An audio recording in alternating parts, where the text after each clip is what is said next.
Since the party, Jo had wanted to get to know the Lawrence boy. As she swept the snow one day, she saw the top of his head in a window. She tossed a handful of snow at it. "Are you sick?" she called out. Laurie opened the window a little. "I've had a bad cold and been shut up all week. Will you come and visit, please?" Jo promised to come if her mother let her. Laurie was full of excitement as he ran around and tidied up his room. Soon he heard the servant announcing a young lady at the door. Jo walked into the room with a dish of sweet dessert and Beth's 3 kittens.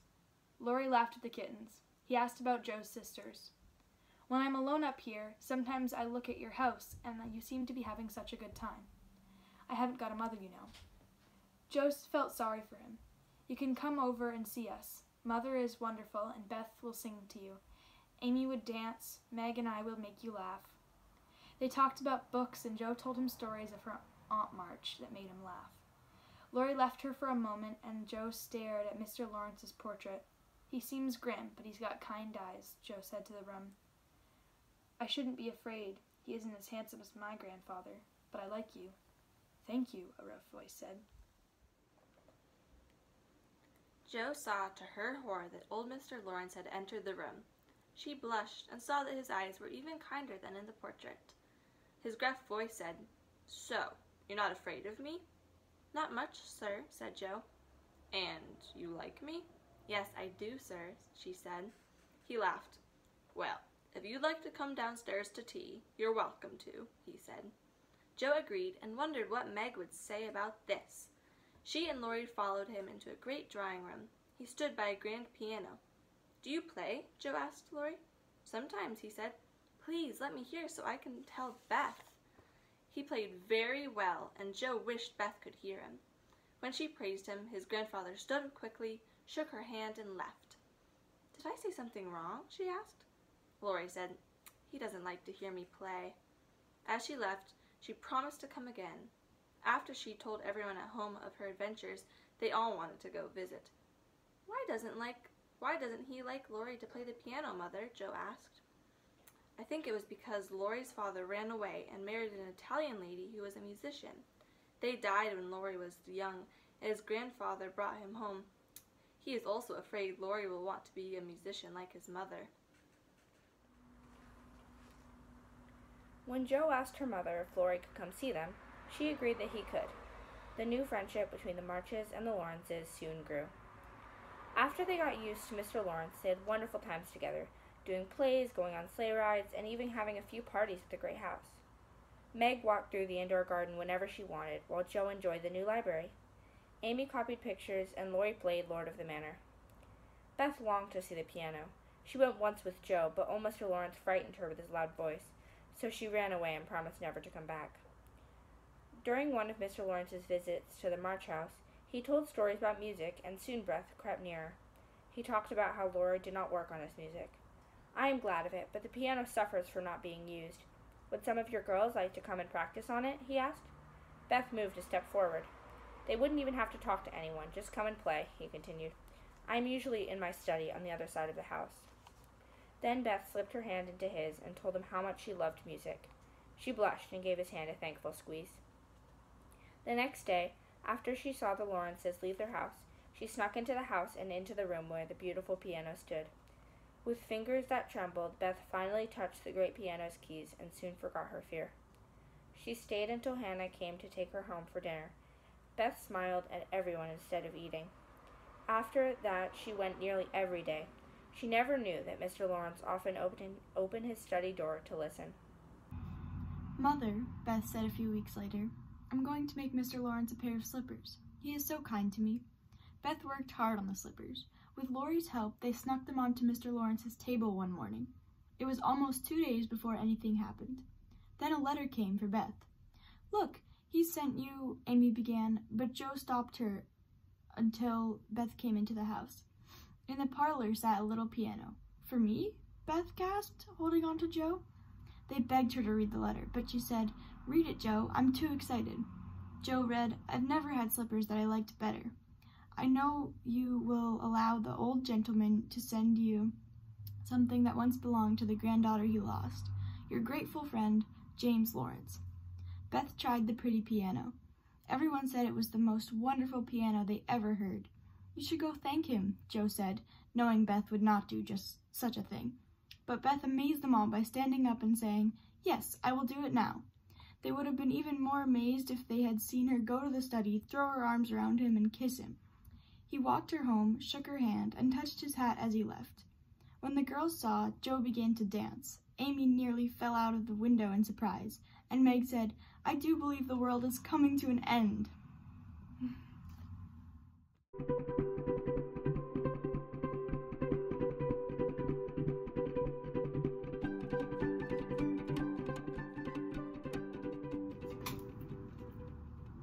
Chapter 5. Joe Learns to Forgive. Amy came into the room one Saturday afternoon to find Joe and Meg getting ready to go somewhere.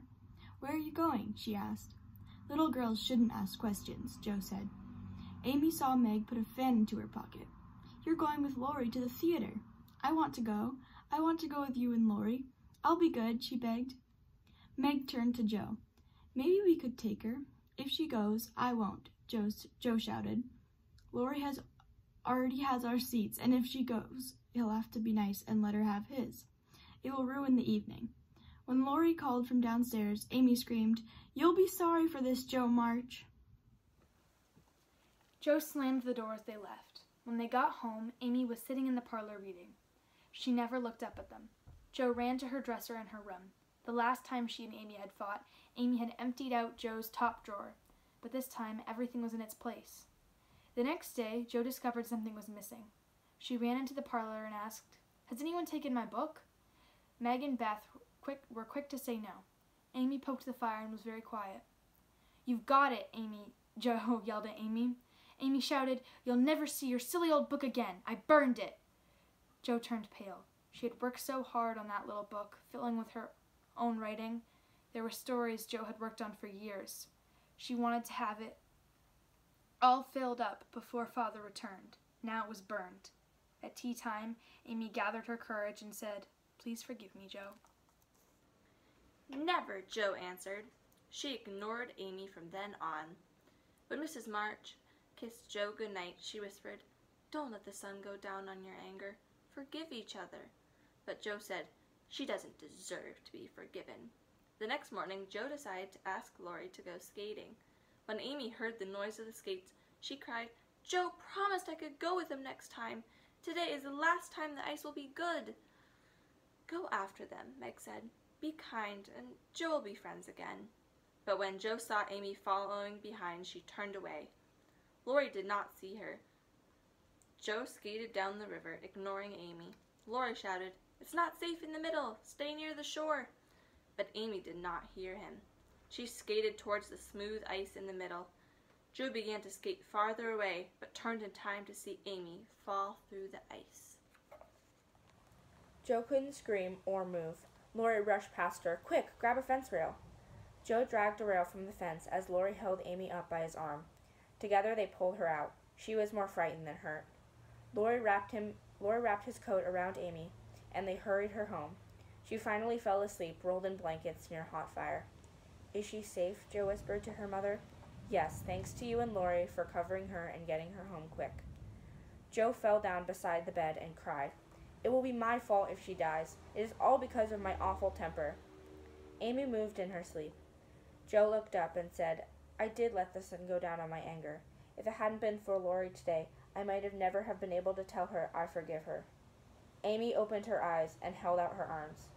Neither she nor Joe said a word, but they hugged one another, and everything was forgiven and forgotten.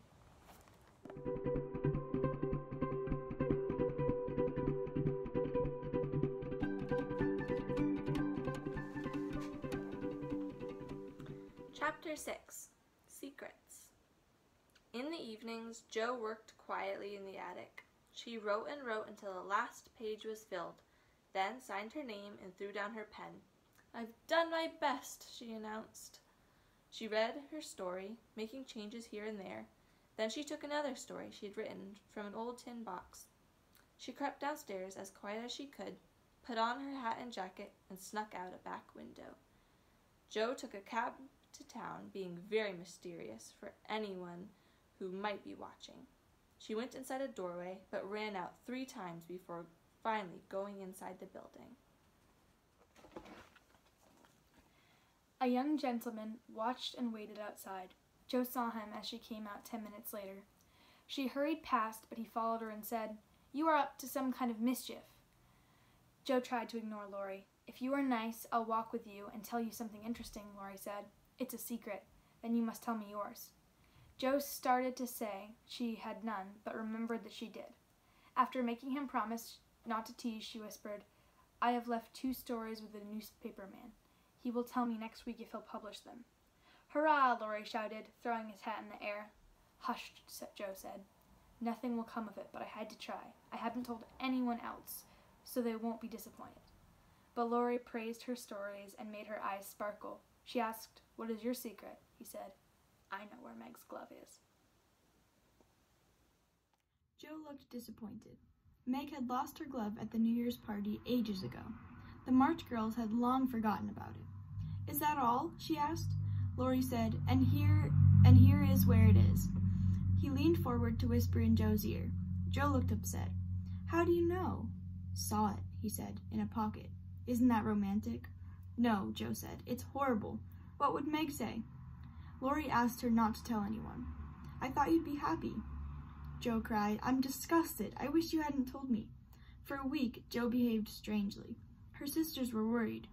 She ran to the door when the postman came, was rude to Mr. Brooke, and looked at Meg sadly. On the second Saturday, Jo and Laurie ran outside laughing, then came back in with the papers. Jo pretended to read. "Anything interesting?" Meg asked. "Oh, just a story." Jo kept the name of the paper hidden. "Read it out loud," Amy said. Jo took a long breath and read the story very fast. The girls listened with interest. They all agreed on how much they liked it. "Who wrote it?" asked Beth. Jo jumped up and shouted, "Your sister!" "You?" Meg cried, dropping her sewing. "It's very good," Amy said. Beth ran to hug her and shouted, "I knew it! I'm so proud." They all stood around Jo, laughing and talking at once. Jo told all about taking the story to the newspaper man. He said he liked them both, but he doesn't pay beginners. "I shall write more, and he's going to get the next paid for. I am so happy." Jo ran out of breath, wrapped her head in the paper, and cried into the story. To take care of herself and hear the praise of those she loved were the dearest wishes of her heart. She was on the first step to such a happy ending.